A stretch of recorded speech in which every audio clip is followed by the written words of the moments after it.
Hello guys, this is Khan Urfi and today we are going to start class 12 physics chapter 1 electric charges and fields. Electrostatic physics की वो branch है जिसके under में electric charges and fields, electrostatic potential and capacitance ये सारे chapters cover होते हैं. And electric charges and fields में ये तीन टॉपिक्स हैं जो हमें कवर करने हैं: Coulomb's law, electric field and Gauss theorem. But this is introduction video. ये इलेक्ट्रिक चार्जेस एंड फील्ड्स का फर्स्ट पार्ट है. सेकेंड पार्ट में हम लोग कूलम्स लॉ डिस्कस करेंगे. So let's get started. What is electrostatics? Electrostatics physics की वो branch है जिसमें हम लोग रेस्ट चार्ज की प्रॉपर्टीज को स्टडी करते हैं. Electrostatics is the branch of physics that deals with the properties of stationery और रेस्ट चार्ज. इलेक्ट्रोस्टैटिक्स के अपोजिट फिजिक्स की एक और ब्रांच होती है, इलेक्ट्रोडायनेमिक्स. इलेक्ट्रोडायनेमिक्स फिजिक्स की वो ब्रांच होती है जिसमें हम लोग मूविंग चार्ज की प्रॉपर्टीज को स्टडी करते हैं. इसके अंडर में current, electricity, magnetism, AC and EMI and DC circuits ये सारे चैप्टर्स कवर होते हैं.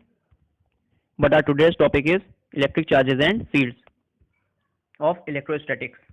सो our first point is electric charge. Then what is electric charge? Charge is the intrinsic property of matter. Intrinsic means जिसके अंदर और कुछ नहीं हो सकता है. It means ये हर मैटर में ये प्रॉपर्टी एग्जिस्ट करती ही करती है. चार्ज किसी भी मैटर की फंडामेंटल प्रॉपर्टी होती है. Let's see how charge is the intrinsic property of matter. All we know that every material, matter, molecules से मिलकर बना होता है. हर मैटर मॉलिक्यूल से मिलकर बना होता है एंड हर मॉलिक्यूल एटम से मिलकर बना होता है. सो हम ये कह सकते हैं कि हर मैटर बहुत सारे एटम से मिलकर बना होता है. And we also know that कि हर एटम के अंदर equal number of electrons and protons होते हैं. सो हम ये भी कह सकते हैं कि हर मैटर के अंदर बहुत सारे इलेक्ट्रॉन्स एंड प्रोटॉन्स होते हैं. एंड इलेक्ट्रॉन एंड प्रोटॉन पे ई मैग्नीट्यूड का चार्ज होता है. हर इलेक्ट्रॉन एंड हर प्रोटॉन पे ई मैग्नीट्यूड का चार्ज होता है. तो जब मैटर के अंदर बहुत सारे इलेक्ट्रॉन्स एंड प्रोटॉन्स एग्जिस्ट करते हैं और उन इलेक्ट्रॉन्स एंड प्रोटॉन्स पे ई मैग्नीट्यूड का चार्ज होता है, सो इट्स क्लियर कि हर मैटर के अंदर चार्ज एग्जिस्ट करता है. And her electron and proton पे ई मैग्नीट्यूड का चार्ज होता ही है बिकॉज ये चार्ज उन्हें नेचर ने प्रोवाइड किया है. सो ये एक उनकी इंट्रिंसिक प्रॉपर्टी है. तो जब हर इलेक्ट्रॉन एंड प्रोटॉन पे चार्ज होता है और हर मैटर के अंदर इलेक्ट्रॉन्स एंड प्रोटॉन्स भी होते हैं, so this statement is correct that charge is the intrinsic property of matter. Charge किसी भी मैटर में होता ही होता है. इससे एक क्वेश्चन दिमाग में क्लिक होता है कि जब हर मैटर के अंदर चार्ज होता है तो हमें किसी भी मैटर को टच करने से शॉक लगना चाहिए, बट ऐसा तो नहीं होता है. ऐसा इसलिए नहीं होता है क्योंकि हर मैटर के एटम्स के अंदर equal number of proton and equal number of electrons होते हैं और हर इलेक्ट्रॉन पे माइनस ई चार्ज होता है और हर एक प्रोटॉन पे प्लस ई चार्ज होता है. तो एज ओवरऑल वो जो पूरा एक एटम होता है इलेक्ट्रिकली न्यूट्रल होता है क्योंकि उसका नेट चार्ज जीरो हो जाता है. फॉर एग्जांपल किसी एक एटम में n इलेक्ट्रॉन्स हैं तो n प्रोटॉन्स भी होंगे, तो उस एटम का जो नेट चार्ज निकलेगा plus n e minus n e is equals to zero. उस एटम का नेट चार्ज होगा जीरो. तो जब किसी भी मैटर के अंदर हर एटम का नेट चार्ज जीरो है तो उस मैटर पे भी नेट चार्ज जीरो होगा. अब जब किसी मैटर पे नेट चार्ज जीरो है इसका मतलब वो बॉडी, वो मैटर चार्ज नहीं है. उसके अंदर इलेक्ट्रिक चार्ज एग्जिस्ट करता है लेकिन उसका नेट चार्ज जीरो है, इसलिए वो बॉडी चार्ज नहीं कहलाएगी, इसलिए वो बॉडी किसी को भी शॉक नहीं दे सकती है. Now there are two types of charges. One is positive charge and other is negative charge. And like charges repel each other. Same charges एक दूसरे को दूर भगाते हैं, रिपेल करते हैं. For example positive repel positive, negative repel negative. But unlike charges attract each other. Opposite charge एक दूसरे को अपनी तरफ अट्रैक्ट करते हैं. For example positive attract negative. Now our next point is discovery of charge. In around 600 BC कुछ experiments की basis पे इलेक्ट्रिक चार्ज को डिस्कवर किया गया. ये ऑब्जर्व किया गया कि जब हम किसी कॉम्ब को अपने हेयर से रब करते हैं एंड देन इस कॉम्ब को किसी light body for example small pieces of paper के पास ले जाते हैं तो वो कॉम्ब उन स्मॉल पीसेस ऑफ पेपर को अपनी तरफ अट्रैक्ट करने लगता है. And in the same way जब किसी ग्लास रॉड को किसी सिल्क क्लॉथ से रब करते हैं एंड उस ग्लास रॉड को किसी लाइट बॉडी के पास ले जाते हैं तो वो ग्लास रॉड भी उस लाइट बॉडी को अपनी तरफ अट्रैक्ट करने लगती है। इन दोनों ऑब्जर्वेशन के पीछे ये रीज़न है कि जब हम कॉम्ब को अपने हेयर से रब करते हैं तो कॉम्ब में चार्ज क्रिएट हो जाता है। ड्यू टू फ्रिक्शन वहां पर स्टैटिक इलेक्ट्रिसिटी जनरेट हो जाती है। ड्यू टू फ्रिक्शन वहां पर चार्ज क्रिएट होता है और उस रेस्ट चार्ज की वजह से वहां स्टैटिक इलेक्ट्रिसिटी प्रोड्यूस हो जाती है। So what is static electricity? Electricity produced by a charge which is at rest is known as static electricity. Rest charge से जो इलेक्ट्रिसिटी प्रोड्यूस होती है उसी को स्टैटिक इलेक्ट्रिसिटी बोलते हैं। सो द क्वेश्चन अराइजेज कि जब हम किन्हीं दो बॉडीज को आपस में रब करते हैं तो उनमें चार्ज कैसे क्रिएट हो जाता है। We have studied that charge can neither be created nor destroyed, it can only be transferred from one body to another. Here also charge not created, यहां पर भी चार्ज क्रिएट नहीं हो रहा है, एक बॉडी से दूसरी बॉडी में ट्रांसफर ही होता है due to the fact of rubbing. जब हम दो बॉडीज को आपस में रब करते हैं तो उन दोनों बॉडीज के अंदर जो एटम्स होते हैं वो भी आपस में रब होते हैं। रबिंग की वजह से उन एटम्स के अंदर जो लूजली पैक्ड इलेक्ट्रॉन्स होते हैं वो एक बॉडी से लूज होके दूसरी बॉडी में गेन हो जाते हैं। इसी वजह से दोनों body equally and positively charge हो जाती हैं। फॉर एग्जाम्पल, किसी एक एटम से 2 इलेक्ट्रॉन्स लूज हो गए तो उस एटम के अंदर नंबर ऑफ प्रोटॉन का जो काउंट होगा वो 2 से बढ़ जाएगा, उस एटम पे +2e का चार्ज डेवलप हो जाएगा।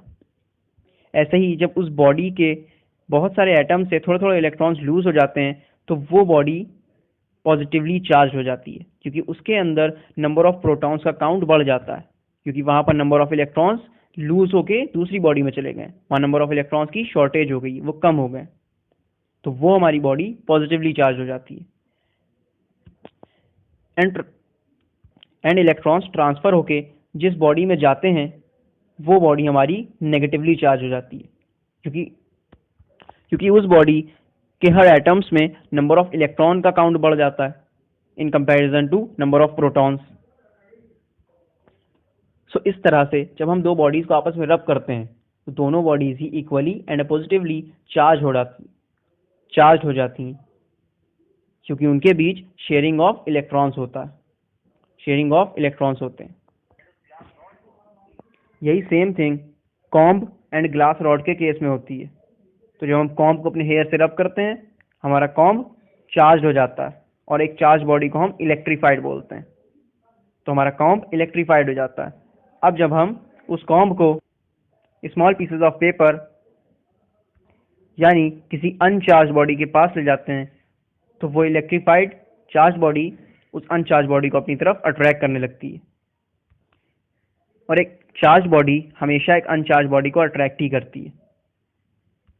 फॉर एग्जाम्पल, अगर कोई नेगेटिवली चार्ज बॉडी है और उस नेगेटिवली चार्ज बॉडी को हम एक अनचार्ज बॉडी के पास ले जाएं तो वो नेगेटिवली चार्ज बॉडी उस अनचार्ज बॉडी के अंदर जो नंबर ऑफ प्रोटॉन्स होते हैं उन प्रोटॉन्स को अपनी तरफ अट्रैक्ट करती है।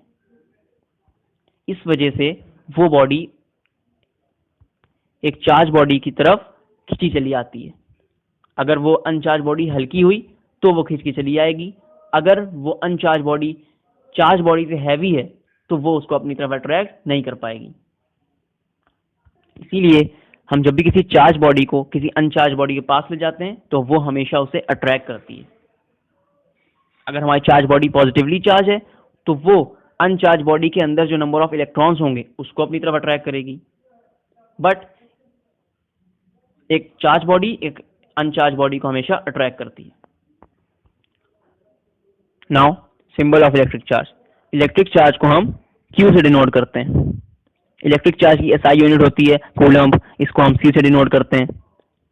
Charge is a scalar quantity. Charge के पास सिर्फ मैग्नीट्यूड होता है, कोई डायरेक्शन नहीं होता है। चार्ज को डिफाइन नहीं होता है कि उसे किस डायरेक्शन में मूव करना है। चार्ज के ऊपर जिस डायरेक्शन से फोर्स लगता है वो उस डायरेक्शन में मूव कर जाता है। So it is a scalar quantity. अब चार्ज की एमके से यूनिट होती है एम्पेयर सेकेंड। ये Q is equals to I to T के फॉर्मूले से आई है, बिकॉज करंट की SI यूनिट होती है एम्पेयर एंड टाइम की सेकेंड, तो Q is equals to ampere into second which is equals to ampere second. तो चार्ज की एक ये भी यूनिट होती है। अब चार्ज का फॉर्मूला होता है Q is equals to I into T. ये फॉर्मूला करंट के फॉर्मूले ही से आया है। करंट का फॉर्मूला होता है I is equals to Q upon T. वहीं से हम चार्ज का फॉर्मूला भी कैलकुलेट कर सकते हैं। इलेक्ट्रिक चार्ज का एक और फॉर्मूला होता है Q is equals to NE, where E is the elementary charge and its value is 1.6 into 10 raised to the power minus 19 coulomb, and N defines for number of electrons transferred. हमने comb के examples में ही समझा था कि जब हम दो bodies को रब करते हैं तो वो दोनों ही चार्ज हो जाती हैं। वो दोनों चार्ज कैसे होती हैं? जब इलेक्ट्रॉन्स ट्रांसफर होते हैं तभी चार्ज होती हैं। एंड एक बॉडी से जितने इलेक्ट्रॉन्स लूज होके दूसरी बॉडी में जाते हैं तो दोनों बॉडीज पे उतना ही इक्वल एंड अपोजिट चार्ज आता है। फॉर एग्जाम्पल, अगर किसी बॉडी से 2 इलेक्ट्रॉन्स ट्रांसफर होकर दूसरी बॉडी में गए हैं तो जिस बॉडी से 2 इलेक्ट्रॉन्स लूज हुए उस पूरी बॉडी पे +2e चार्ज आएगा, एंड जिस बॉडी में इलेक्ट्रॉन्स गए हैं उस बॉडी पे -2e चार्ज आएगा। फॉर एग्जाम्पल, अगर एक इलेक्ट्रॉन से ट्रांसफर हुआ है तो दोनों बॉडी से कितना चार्ज आएगा? E, -e and +e। सो अगर 2 इलेक्ट्रॉन्स ट्रांसफर होते हैं तो 2e, 3 इलेक्ट्रॉन्स तो 3e, एंड n इलेक्ट्रॉन्स तो चार्ज कितना आएगा? Ne। इसीलिए फॉर्मूला है Q is equals to Ne। जितने नंबर ऑफ इलेक्ट्रॉन्स एक बॉडी से ट्रांसफर होकर दूसरी बॉडी में जाते हैं उन दोनों बॉडीज पे उतना ही equal and opposite charge develop होता है। Now some important properties of charge. First point is charge remains constant, either the velocity of body is constant और नॉट। इट मीन्स किसी भी बॉडी पे जो भी चार्ज होता है वो हमेशा कांस्टेंट रहता है, भले उस बॉडी की वेलोसिटी कांस्टेंट हो या ना हो। अगर वो बॉडी एक कांस्टेंट वेलोसिटी से मूव कर रही है तो भी उस बॉडी में जो चार्ज है वो वही रहेगा। अगर वो कांस्टेंट वेलोसिटी से मूव नहीं कर रही है तो भी उस बॉडी में जो चार्ज है वही रहेगा, उस चार्ज में कोई भी चेंज नहीं होता। But in case of mass this fact is not correct. किसी भी चार्ज का मास सिर्फ तब तक ही कांस्टेंट रहता है जब तक उसकी वेलोसिटी कांस्टेंट है। अगर उस चार्ज की वेलोसिटी कांस्टेंट नहीं है तो उसका मास भी कांस्टेंट नहीं रहता है। बट क्या हमारा रेस्ट मास और हमारा मूविंग मास चेंज होता है? जब हम लोग रेस्ट पोजीशन पे होते हैं, रुके हुए होते हैं या फिर रन कर रहे होते हैं तो क्या हम लोग का मास चेंज होता है? नो, हम लोग का तो मास वही होता है। बिकॉज मास जो चेंज होता है वो इस फॉर्मूले के अकॉर्डिंग होता है, m is equals to m0 upon √1 - v² upon c², where m0 is rest mass. किसी भी बॉडी का रेस्ट मास, जब वो बॉडी रुकी हुई है तो उसका जो मास है उसको हम m0 से डिनोट करते हैं। And v is velocity of the body, वो बॉडी जिस वेलोसिटी से मूव कर रही है। And c is speed of light which is 3 × 10⁸ metre per second. अगर हम ह्यूमन बॉडी की बात करें, अगर हम अज्यूम कर लें कि कोई ह्यूमन बॉडी, कोई पर्सन 100 km/h की स्पीड से रन कर रहा है, बट इट इम्पॉसिबल, पर अज्यूम कर लेते हैं कि वो 100 km/h की स्पीड से रन कर रहा है। सो 100 km/h को हम पहले मीटर पर सेकेंड में चेंज करेंगे, क्योंकि हमारी जो c की यूनिट है वो मीटर पर सेकेंड में, इसलिए हम v, speed of a body, को भी मीटर पर सेकेंड में चेंज कर लेंगे। चेंज करने के बाद भी वो जो v की वैल्यू आएगी वो इन कंपैरिजन टू c बहुत स्मॉल होगी। तो जब हम v की value m is equals to m0 upon √1 - v² upon c² के फॉर्मूले में पुट करेंगे तो वो c के कंपैरिजन में इतनी कम होगी कि वो रेशियो सॉल्व करने के बाद लगभग 0.00001 समथिंग आएगा। तो जब हम उसको 1 से सब्ट्रैक्ट करेंगे एंड देन उसका रूट लेंगे एंड देन उसका m नॉट से रेशियो लेंगे, तो वो जो वैल्यू निकल के आएगी वो लगभग लगभग m के बराबर ही आएगी। तो जो चेंज इन मास होगा वो लगभग नेग्लिजिबल होगा। इसलिए हम हैवी बॉडीज, बड़ी बॉडीज के केस में रेस्ट मास और उनके मूविंग मास को सेम ही मानते हैं। उनमें जो चेंज आता है वो बिल्कुल नेग्लिजिबल होता है। इसलिए हमको लगता है कि हमारा रेस्ट मास और मूविंग मास दोनों सेम होते हैं, लेकिन बट चेंज आता है, हमारा मास चेंज होता है अगर हमारी वेलोसिटी कांस्टेंट नहीं है तो। बट वो चेंज इतना छोटा होता है कि हम उसे नेग्लेक्ट कर देते हैं। But in case of electric charges की वेलोसिटी काफी ज्यादा होती है। ये स्पीड ऑफ लाइट से कम है, लेकिन स्पीड ऑफ लाइट के नियर बाय पहुंच जाती है। तो जब स्पीड ऑफ लाइट के नियर बाय पहुंच जाती है, तो जब हम v² का रेशियो निकालेंगे एंड देन उसको 1 से माइनस करेंगे, देन रूट्स सॉल्व करेंगे, देन m नॉट से फिर रेशियो लेंगे, तो वो जो वैल्यू आएगी वो m से हमारी डिफरेंट आएगी, वो हमारी m नॉट से डिफरेंट आएगी। वहां पर जो चेंज इन मास होगा वो मैटर करेगा, वो इतना होगा कि वो मैटर करेगा। इसीलिए चार्ज बॉडीज के केस में जो मास होता है वो कांस्टेंट नहीं होता है अगर उस चार्ज बॉडी की वेलोसिटी कांस्टेंट नहीं है, क्योंकि हमारी स्मॉल चार्जेस बहुत स्पीड से फ्लो करते हैं, क्योंकि हमारे स्मॉल चार्जेस जो होते हैं काफ़ी स्पीड से फ्लो करते हैं, इसलिए उनका मास चेंज हो जाता है अगर उनकी वेलोसिटी कांस्टेंट नहीं है तो। अगर किसी बॉडी पे कोई इलेक्ट्रिक चार्ज एग्जिस्ट करता है तो उस बॉडी को हम इलेक्ट्रीफाइड या फिर चार्ज्ड बोलते हैं।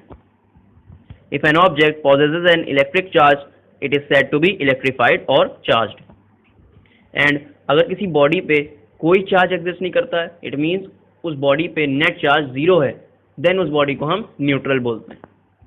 If it has no charge, then it is said to be neutral.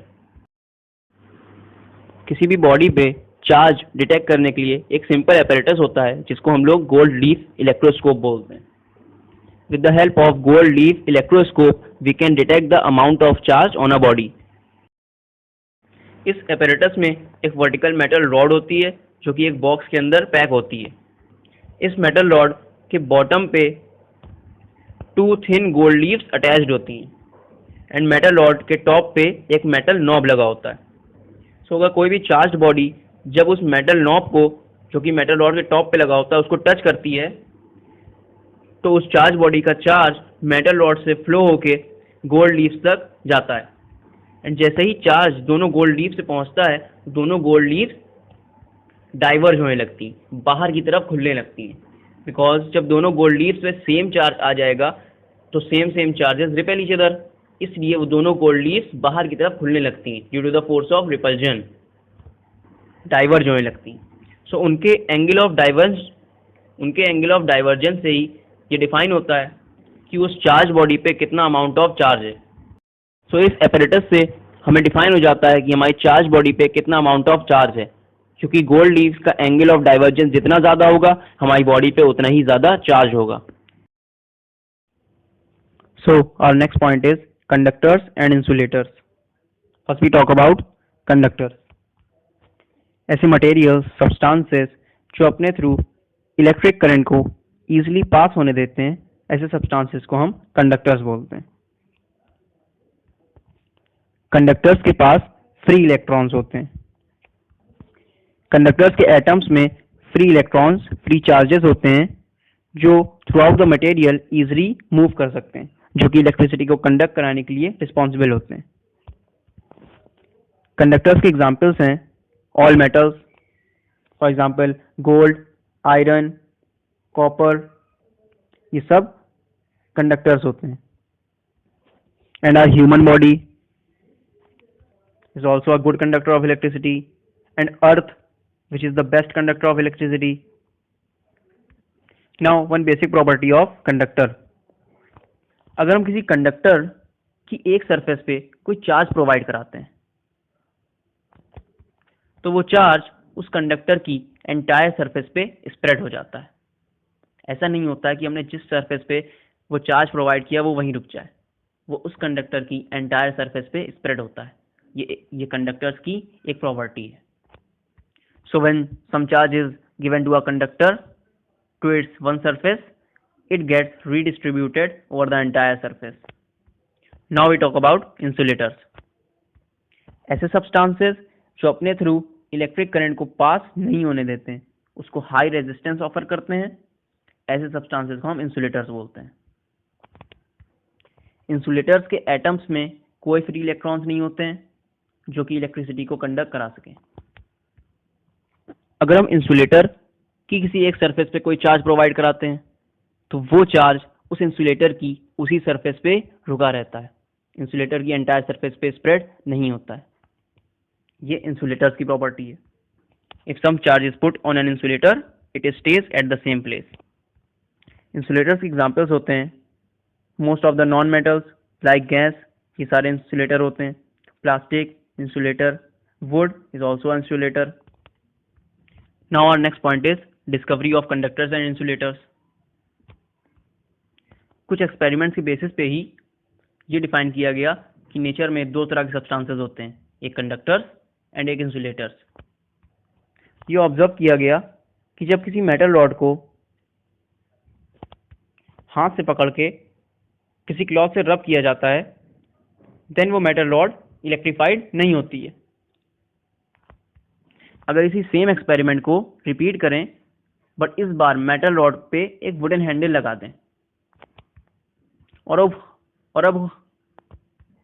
अब हाथ से उस वुडन हैंडल को पकड़ के अगेन उस मेटल रॉड को सिल्क क्लॉथ से रब करें, देन वो मेटल रॉड इलेक्ट्रीफाइड हो जाती है। सिमिलरली एक और एक्सपेरिमेंट किया गया था जिसमें ऑब्जर्व किया गया कि जब अगर हम कॉपर वायर का एक एंड किसी न्यूट्रल पिच बॉल से कनेक्ट करते हैं एंड उसी कॉपर वायर का अदर एंड एक नेगेटिवली चार्ज रॉड से कनेक्ट कर देते हैं, तो ये ऑब्जर्व करते हैं कि वो न्यूट्रल पिच बॉल पे भी नेगेटिव चार्ज डेवलप हो जाता है। बट इन कॉन्ट्रास्ट अगर हम सेम एक्सपेरिमेंट रिपीट करें बट इस बार कॉपर वायर की जगह नायलॉन वायर का यूज करें, तो ये ऑब्जर्व किया जाता है कि उस न्यूट्रल पिच बॉल पे कोई चार्ज एक्वायर नहीं होता है, उस पर अभी भी नेट चार्ज 0 है। सो इन सारी ऑब्जर्वेशन से ये बात क्लियर होती है कि नेचर में कुछ ऐसे सब्सटेंसेस होते हैं जो इलेक्ट्रिक करंट को अपने थ्रू पास होने देते हैं और कुछ अपने थ्रू पास होने नहीं देते हैं। इन्हीं एक्सपेरिमेंट्स की बेसिस पे सब्सटेंसेस को दो कैटेगरीज में डिवाइड कर दिया गया, एक कंडक्टर्स एंड एक insulators. Now our next point is earthing. All we know that earth is the best conductor of electricity. और अगर हम अर्थ से किसी भी चार्ज बॉडी को कनेक्ट करते हैं तो अर्थ उस चार्ज बॉडी से सारा एक्सेस चार्ज डिसअपियर कर देती है, उस बॉडी पे नेट चार्ज 0 कर देती है। सो इसी process of sharing of charges को विद द अर्थ ग्राउंडिंग और अर्थिंग बोलते हैं। The process of sharing of charges with the earth is known as grounding और earthing. It is better clear by the diagrams. हमने एक neutral pith ball, negatively neutral pith ball थी, उसकी जब earthing करी तो उसका सारा एक्सेस चार्ज डिसअपियर हो गया। Earthing provides a safety major for electrical circuits and appliances. हमारी घर की वायरिंग में अर्थ वायर होता है जो हमें सेफ्टी मेजर प्रोवाइड करता है। In case of any fault और imbalance in a current, all excess current flows through the earth. अगर कभी भी हमारे सर्किट्स में कोई फॉल्ट या कोई करंट में मिसबैलेंस होता है तो हमारा जो जितना भी करंट होता है वो अर्थ वायर के थ्रू अर्थ में चला जाता है। तो अर्थिंग हमें एक सेफ्टी मेजर प्रोवाइड करती है, इससे हमारे किसी भी अप्लायंस को कोई हार्म नहीं पहुंचता है। सेफ्टी मेजर के लिए ही बिल्डिंग से काफ़ी नीचे एक मेटल की प्लेट बरीड की जाती है जो कि थिक वायर से हमारे घरों की मेन सप्लाई से कनेक्ट होती है, ताकि अगर मेन सप्लाई में कोई भी फॉल्ट हो या कुछ भी प्रॉब्लम हो तो जितना भी करंट हो वो सब अर्थिंग के थ्रू अर्थ में चला जाए और किसी भी अप्लायंस को कोई हार्म ना हो। हमारी इलेक्ट्रिकल वायरिंग में, जो हमारे हाउसेस में इलेक्ट्रिकल वायरिंग होती है, उसमें 3 वायर्स होते हैं, live, neutral and earth wire. Live and neutral wire में पावर स्टेशन से करंट आता है, बट अर्थ वायर जो हमारा होता है वो सिर्फ सेफ्टी मेजर के लिए प्रोवाइड किया जाता है in case of any fault and imbalance in current.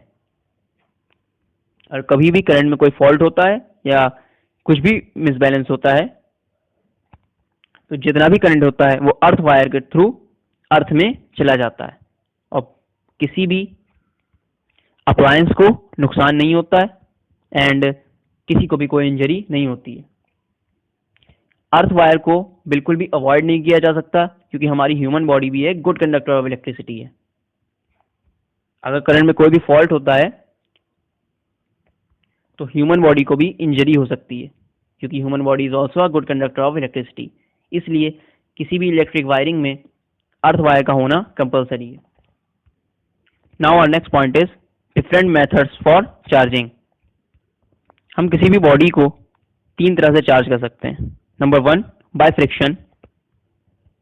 हम किसी भी बॉडीज को रब करके उन्हें चार्ज कर सकते हैं। हमने ग्लास रॉड और कॉम्ब के एग्जाम्पल समझा था कि कोई बॉडी रबिंग से कैसे चार्ज होती है। So our next point is charging by conduction. हम किसी भी अनचार्ज बॉडी को कंडक्शन करा के भी चार्ज कर सकते हैं।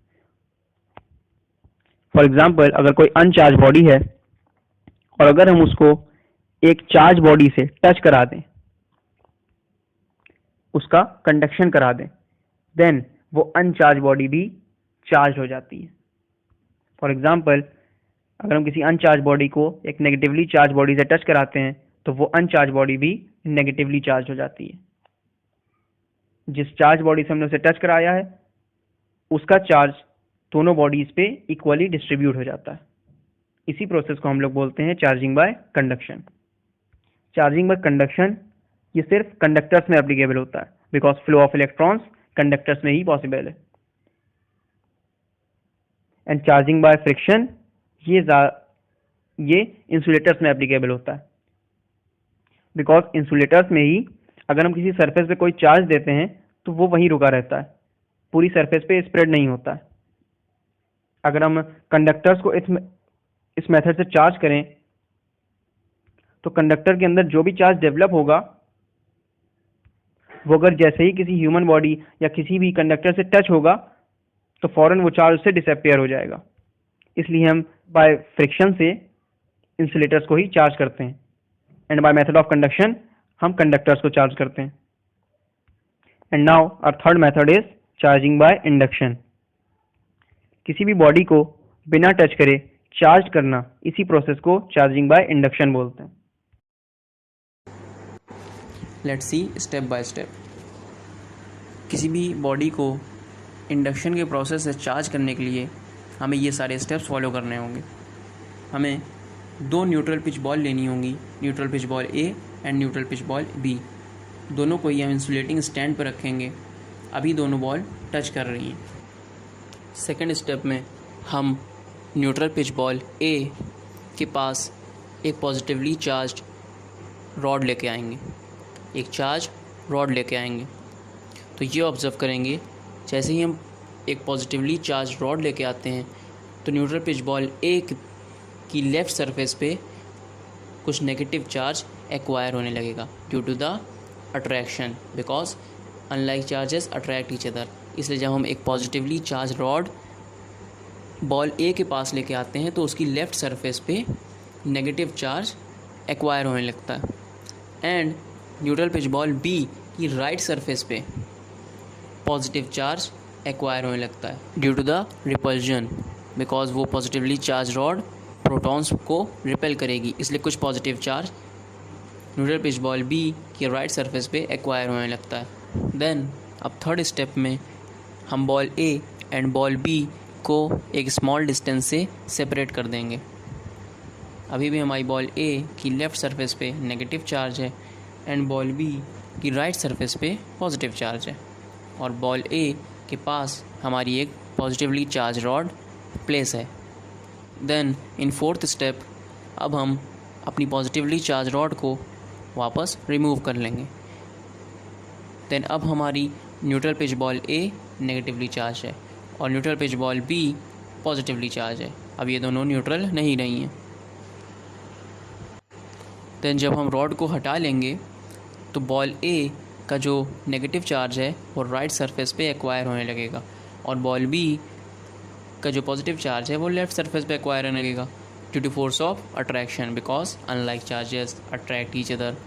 5 स्टेप में हम लोग ball A and ball B को काफ़ी डिस्टेंस से सेपरेट कर देंगे। तो बॉल ए पे जो नेगेटिव चार्ज है एंड बॉल बी पे जो पॉजिटिव चार्ज है वो पूरी सरफेस पे रिडिस्ट्रीब्यूट हो जाएगा। इस तरह से हम किसी भी बॉडी को चार्ज कर सकते हैं बिना उसे टच करे, by charging by induction. And जब हम स्टेप 2 में जब हम चार्ज रॉड को बॉल ए के पास लेके आए थे तो बॉल ए की लेफ़्ट सरफेस पे नेगेटिव चार्ज एक्वायर हुआ था एंड बॉल बी की राइट सरफेस पे पॉजिटिव चार्ज। इस चार्ज के एक्यूमुलेट होने को ही, इस प्रोसेस को ही हम इंडक्शन ऑफ चार्ज बोलते हैं। एंड जिस प्रोसेस से किसी मेटल स्फीयर्स को हम इक्वली एंड पॉजिटिवली चार्ज कर दें बिना उन्हें टच करे, इस पूरे प्रोसेस को हम चार्जिंग बाय इंडक्शन बोलते हैं। Now our next point is example of NCERT, example 1.1। How can you charge a metal sphere positively without touching it. किसी मेटल स्फीयर को हम बिना टच करे पॉजिटिवली चार्ज कैसे कर सकते हैं बिना टच करे। इट्स क्लियर कि यहाँ पर हम इसे सिर्फ चार्जिंग बाय इंडक्शन प्रोसेस से ही इस मेटल स्फीयर को चार्ज कर सकते हैं, क्योंकि हमें उसे टच नहीं करना है, तो फ्रिक्शन और कंडक्शन नहीं कर सकते। फर्स्ट स्टेप में हम मेटल स्फीयर को एक इंसुलेटिंग स्टैंड पर रखेंगे। इंसुलेटिंग स्टैंड पे हम इसलिए रखते हैं क्योंकि जब अगर हमने उसको मेटल स्फीयर को चार्ज कर भी दिया तो अगर वो मेटल स्फीयर अर्थ से कांटेक्ट में होगा तो उसका सारा चार्ज डिसअपीयर हो जाएगा। इसलिए हम पहले ही मेटल स्फीयर को इंसुलेटिंग स्टैंड पे प्लेस कर देते हैं। नाउ इन सेकेंड स्टेप हम एक नेगेटिवली चार्ज रॉड को स्फीयर के पास लेके आएंगे। नेगेटिवली चार्ज रॉड को इसलिए ला रहे हैं क्योंकि हमें मेटल स्फीयर पे पॉजिटिव चार्ज डेवलप करना है। जिस भी चार्ज की हम रॉड लेके आते हैं उसका अपोजिट चार्ज ही उस मेटल स्फीयर पे डेवलप होता है। जब हम नेगेटिवली चार्ज रॉड को मेटल स्फीयर के पास लाएंगे तो ये ऑब्जर्व करेंगे कि मेटल स्फीयर की लेफ़्ट सरफेस पे पॉजिटिव चार्ज एक्यूमुलेट होने लगेगा एंड मेटल स्फीयर की राइट सरफेस पे नेगेटिव चार्ज एक्यूमुलेट होने लगेगा। देन इन थर्ड स्टेप हम मेटल स्फीयर की राइट सरफेस को अर्थ से एक वायर के थ्रू कनेक्ट कर देंगे। इट मीन्स उसकी अर्थिंग कर देंगे। तो ये ऑब्ज़र्व करेंगे कि मेटल स्फीयर की राइट सरफेस पे जितना भी नेगेटिव चार्ज होगा वो सब अर्थ में डिसअपीयर हो जाएगा। पॉजिटिव चार्ज इसलिए डिसअपीयर नहीं हुआ क्योंकि positive charge negatively charge rod से फोर्स ऑफ अट्रैक्शन से रुका हुआ है। इसलिए वो जो नेगेटिवली चार्ज रॉड है वो मेटल स्फीयर के अंदर पॉजिटिव चार्ज को अपनी तरफ फोर्स ऑफ अट्रैक्शन से रोके हुए, इसलिए पॉजिटिव चार्ज डिसअपीयर नहीं हुआ। देन इन फोर्थ स्टेप हम अर्थिंग को रिमूव कर देंगे। इस बात को याद रखना है कि अर्थिंग पहले रिमूव होगी। पहले हम नेगेटिवली चार्ज रॉड को रिमूव नहीं करेंगे, पहले अर्थिंग रिमूव करेंगे, क्योंकि अगर पहले हमने रॉड रिमूव कर दी तो जो मेटल स्फीयर पे पॉजिटिव चार्ज है वो भी अर्थिंग के थ्रू डिसअपीयर हो जाएगा। इसलिए फोर्थ स्टेप में हम पहले अर्थिंग रिमूव करेंगे।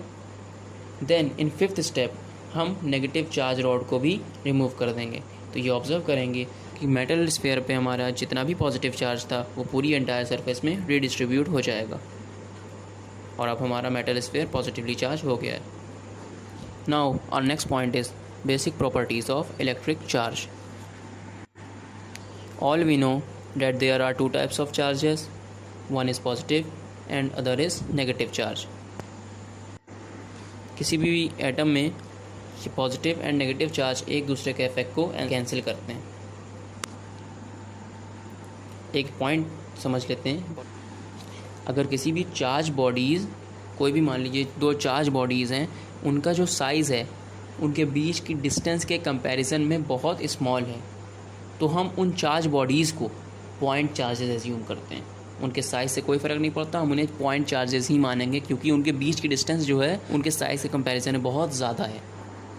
Now our first basic property of electric charge is additivity of charges. Whenever charge is added they are added with proper sign.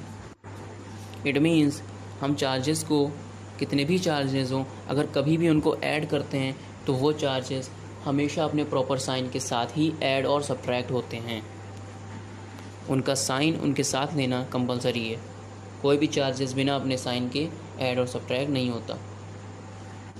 For example, अगर किसी सिस्टम में 5 चार्जेस हैं, +1, +2, -3, +4 एंड -5, किसी भी यूनिट के चार्ज हैं ये सब, तो अगर हम नेट चार्ज कैलकुलेट करेंगे तो वो होगा +1 + +2 + -3 + +4 + -5 एंड देन सॉल्व करके हमारा आंसर निकलेगा =-1।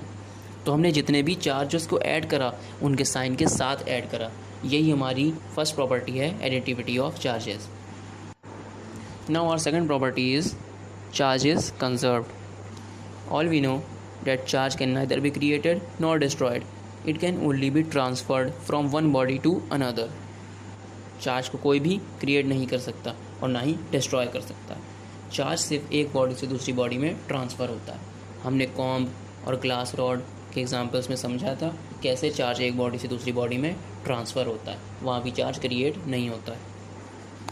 सो किसी भी आइसोलेटेड सिस्टम में जो नेट चार्ज होता है वो हमेशा कांस्टेंट होता है। आइसोलेटेड सिस्टम मतलब वो सिस्टम किसी से भी कांटेक्ट में ना हो, आइसोलेट हो। आइसोलेशन वार्ड जैसे होते हैं, सबसे अलग, किसी से भी कांटेक्ट में अगर कोई सिस्टम नहीं है तो उस सिस्टम के ऊपर जो भी नेट चार्ज होता है वो हमेशा कांस्टेंट होता है। उस सिस्टम के अंदर जितने भी चार्जेस हैं वो रीडिस्ट्रीब्यूट हो सकते हैं। फॉर एग्ज़ाम्पल, कोई -2 कूलम का चार्ज है तो वो स्प्लिट होकर -1 और -1 कूलम में डिवाइड हो सकता है कोई भी फोर्सेस ऑफ इंट्रैक्शंस की वजह से, पर उसका जो नेट चार्ज है वो तब भी कांस्टेंट रहेगा किसी भी आइसोलेटेड सिस्टम का। वी नो डैट कि charge can neither be created, but कभी कभी नेचर चार्ज पार्टिकल्स क्रिएट कर देता है। For example, a neutron turns into a proton and electron. कभी कभी नेचर खुद एक न्यूट्रॉन को एक प्रोटॉन एंड इलेक्ट्रॉन में स्प्लिट कर देता है, तो मतलब यहाँ पर चार्ज क्रिएट हो गया। लेकिन एक न्यूट्रॉन जब खुद को एक प्रोटॉन एंड इलेक्ट्रॉन्स में स्प्लिट करता है तो उस प्रोटॉन और इलेक्ट्रॉन पे इक्वल मैग्नीट्यूड का चार्ज होता है, बट अपोजिट इन नेचर, तो नेट चार्ज इज़ 0। सो जब न्यूट्रॉन ने कोई चार्ज क्रिएट नहीं किया था तो भी उसके ऊपर नेट चार्ज था 0। अब जब न्यूट्रॉन स्प्लिट होकर प्रोटॉन और इलेक्ट्रॉन में डिवाइड हो जाता है तब भी उसके ऊपर नेट चार्ज 0 ही है। तो लॉ ऑफ कंजर्वेशन यहाँ पर भी वेरीफाई होता है। Now our third property is quantization of charge.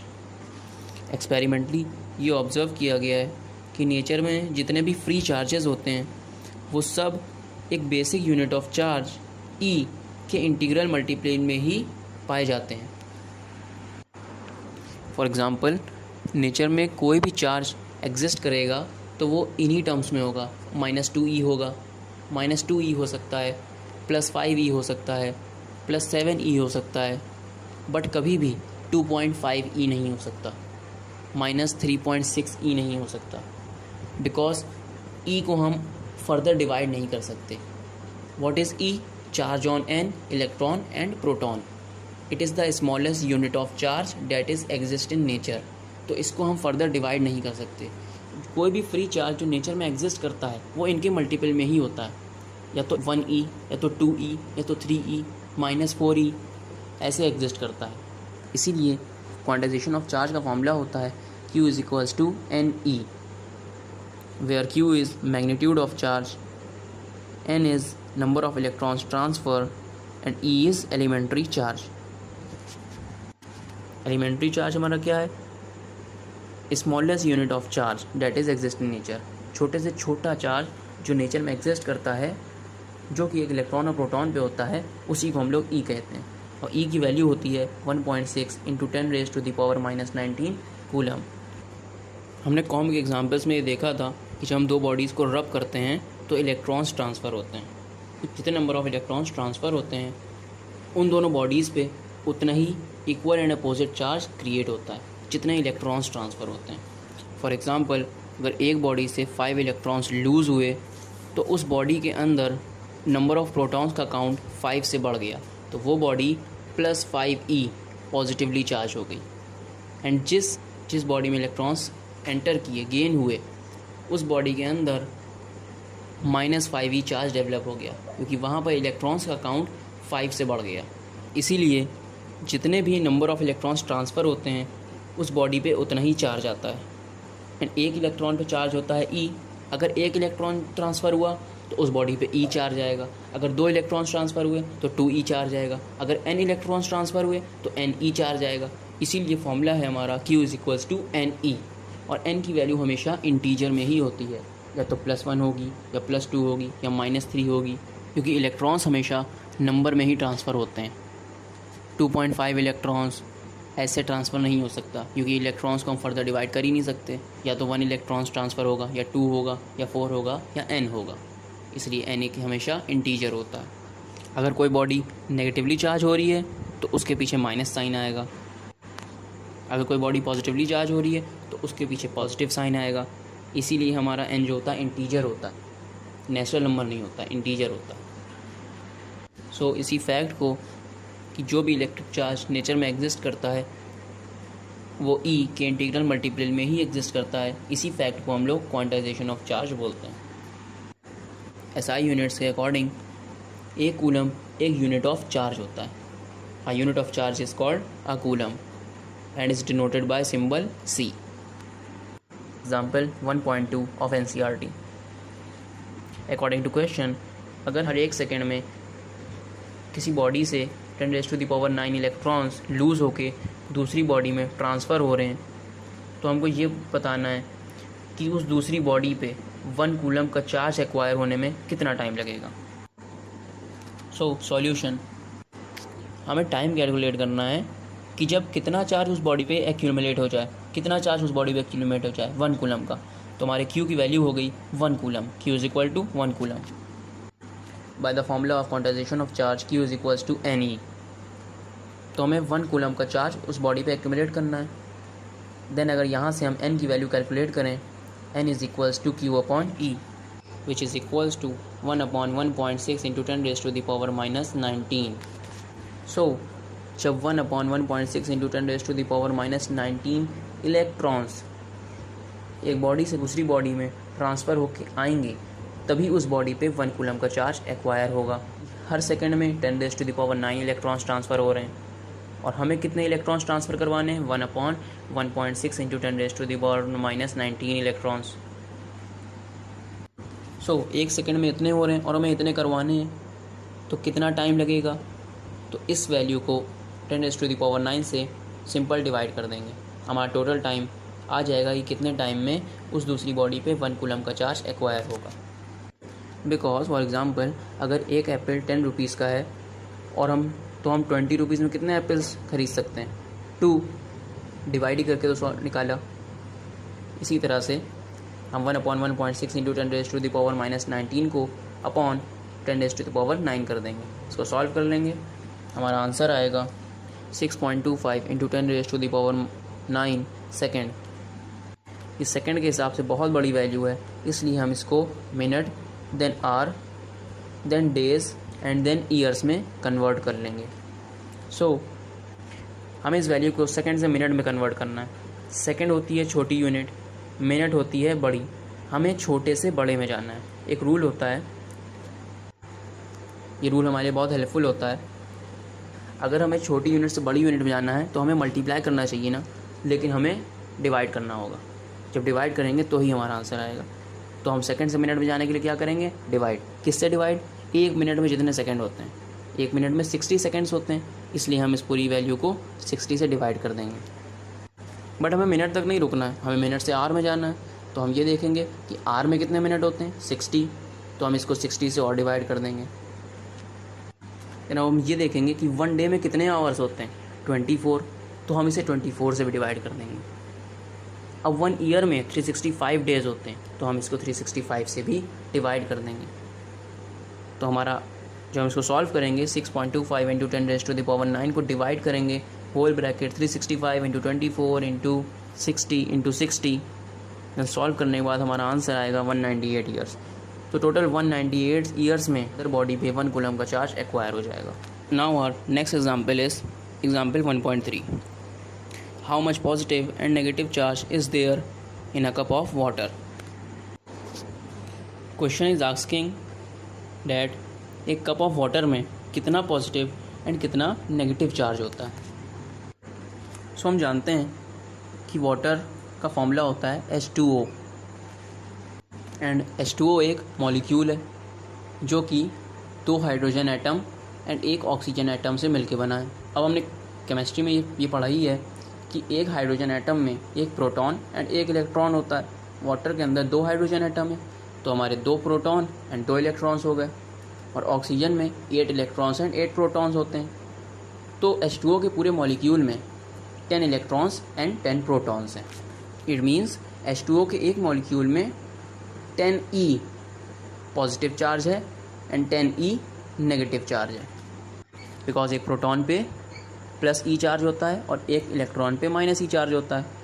तो जब वाटर के एक मॉलिक्यूल में 10 प्रोटॉन्स एंड 10 इलेक्ट्रॉन्स हैं तो मतलब वाटर के एक मॉलिक्यूल में 10E पॉजिटिव चार्ज है एंड 10E नेगेटिव चार्ज है। तो अगर हम ये कैलकुलेट कर लें कि 1 कप ऑफ वाटर में कितने नंबर ऑफ वाटर मॉलिक्यूल्स हैं तो हम उससे मल्टीप्लाई करके ये निकाल लेंगे कि पूरे कप ऑफ वाटर में कितना पॉजिटिव एंड कितना नेगेटिव चार्ज है। सो अब नंबर ऑफ मॉलिक्यूल्स एक कप ऑफ वाटर में 1 कप ऑफ वाटर में कैलकुलेट करने के लिए हमें एक अजप्शन करना पड़ेगा। 1 कप ऑफ वाटर को, जो कि अप्रॉक्सीमेटली 250 ग्राम्स होता है, उसको हम अज्यूम कर लेंगे कि एक 1 कप ऑफ वाटर मेरा 250 ग्राम्स है। देन वाटर का मॉलिक्यूलर मास कैलकुलेट कर लेंगे। H2O का मॉलिक्यूलर मास होगा 18 ग्राम। देन अब हम नंबर ऑफ़ मोल्स कैलकुलेट करेंगे। नंबर ऑफ़ मोल्स को हम N से डिनोट करते हैं। इसका फॉर्मूला होता है N is equals to W/M। W is weight of 1 cup of water and M is molecular mass of water. तो वेट हमारा 250 ग्राम है जो कि हमने अज्यूम करा है, अपॉन 18 ग्राम। 250 अपॉन 18 इतने नंबर ऑफ़ मोल्स हमारे 1 कप ऑफ वाटर में होते हैं। And we all know that 1 mole is equals to 6.02 into 10⁻23 molecules। मतलब एक मोल में 6.02 into 10⁻23 molecules होते हैं। और एक कप ऑफ वाटर में मेरे 250 अपॉन 18 मोल्स हैं। एक मोल्स में इतने मॉलिक्यूल्स होते हैं और मेरे एक कप ऑफ वाटर में इतने मोल्स हैं। तो टोटल हमारे 1 कप ऑफ वाटर में कितने मॉलिक्यूल्स होंगे? 250 अपॉन 18 इंटू 6.02 इंटू 10⁻23। हमने पहले ही कैलकुलेट कर लिया है कि हमारे एक मॉलिक्यूल में 10 प्रोटॉन्स एंड 10 इलेक्ट्रॉन्स होते हैं। इट मीन्स एक मॉलिक्यूल ऑफ वाटर में 10E positive charge and 10E negative charge होता है, और हमारे 1 कप ऑफ वाटर में 250 अपॉन 18 इंटू 6.02 इंटू 10⁻23 मॉलिक्यूल्स होते हैं।